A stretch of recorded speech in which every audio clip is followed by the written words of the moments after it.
السلام علیکم ورحمۃ اللہ وبرکاتہ۔ رسول اللہ صلی اللہ علیہ وسلم نے ارشاد فرمایا ہے، ایک حدیث کا مفہوم ہے کہ ایک مسلمان جب بھی اپنے بھائی کے لیے دعا کرتا ہے، اس کی پیٹھ کے پیچھے سے دعا کرتا ہے تو وہ ضرور قبول ہوتی ہے۔ یعنی ایک مسلمان نے اپنے دوسرے مسلمان بھائی کے لیے اس کی پیٹھ کے پیچھے سے دعا کی تو وہ ضرور قبول ہوتی ہے۔ اور آگے حدیث کا مفہوم ہے کہ جب وہ جو اس دعا مانگنے والے کے سر کے قریب ایک فرشتہ مقرر کر دیا جاتا ہے، وہ بندہ جب بھی اپنے بھائی کے لیے دعا کرنے والا جب بھی اپنے بھائی کے لیے دعا کرتا ہے، فرشتہ کہتا ہے آمین، اور تم کو بھی یہی ملے۔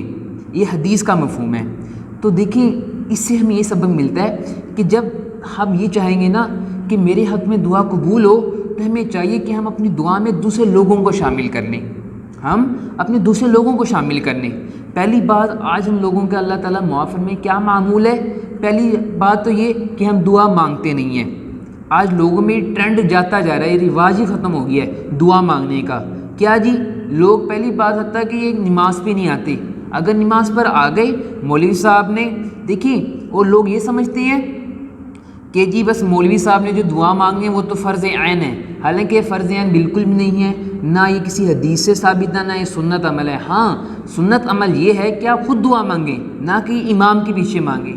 ہمیں خود دعا مانگنی چاہیے، چاہے آپ نماز سے پہلے مانگیں، نماز کے بعد مانگیں، جس ٹائم مرضی مانگیں، لیکن دعا مانگیں تو یہ آپ خود اپنی انفرادی دعا مانگیں۔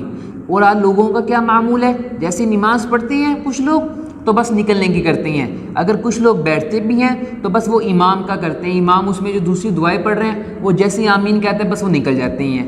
تو دیکھیں my dear brother and sisters, یہ بہت ہی غلط لوگوں کا ٹرینڈ ہے، یہ غلط رواج بن گیا ہے، تو ایسے بالکل بھی نہیں ہے۔ اور دیکھیں، اگر ہم دعا مانگتے بھی ہیں تو وہ صرف اپنے حرص کے لیے، اپنے لالچ کے لیے مانگتے ہیں۔ ہم اتنے حریص ہو چکے ہیں، اللہ تعالیٰ معاف فرمائے، جس کی کوئی حد نہیں، انتہا نہیں ہے۔ ہم صرف اپنے اپنے تک مانگتے ہیں کہ اللہ تعالیٰ مجھے مالدار بنا دے، اللہ تعالیٰ مجھے یہ کر دے، اللہ تعالیٰ میرا یہ فلانا کام کر دے، ہم بس اپنے سے یہ کرتے ہیں۔ تو دیکھیں، حدیث اس کے بالکل اپوزٹ ہے۔ اگر آپ یہ چاہتے ہیں کہ آپ کے حق میں دعا قبول ہو تو کیا کرو، آپ اپنے دوسرے بھائیوں کے لیے اس کو شامل کر لو۔ اس لیے مولانا صاحب فرما رہے تھے کہ جب ہمیں دعا مانگنی چاہیے تو پورا معمول ایک طریقہ بتایا گیا کہ ہم نے دعا مانگنی کیسے ہے۔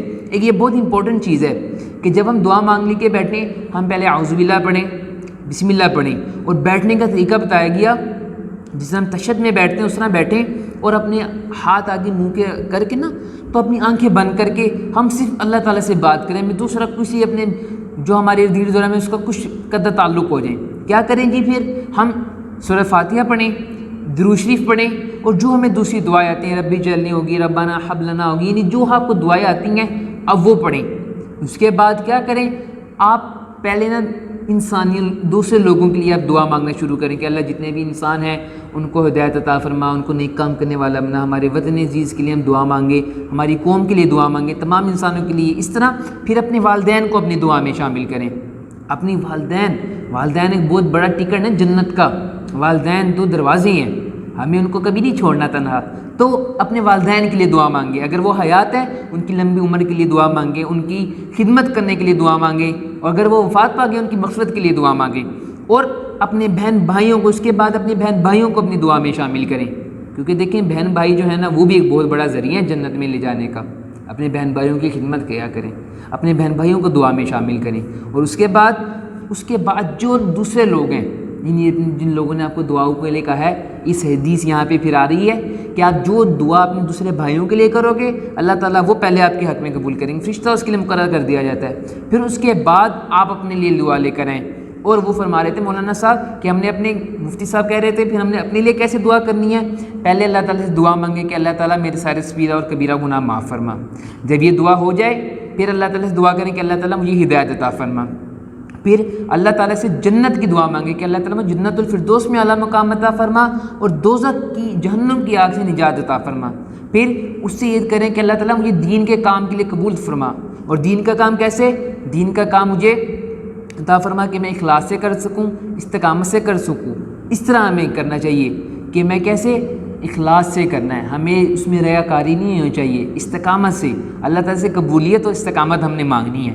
پھر ہم نے کیا مانگنا ہے کہ اللہ تعالیٰ مجھے، میرے ازواج کو، میرے بہن بھائیوں کو، میری آنے والی اولاد کو دین کا کام کرنے کی توفیق عطا فرما اور ہدایت عطا فرما، اور اس کے بعد پھر آپ اپنے دوسری دعاؤں کا اہتمام فرمائیں جو آپ نے دعا مانگنی ہے۔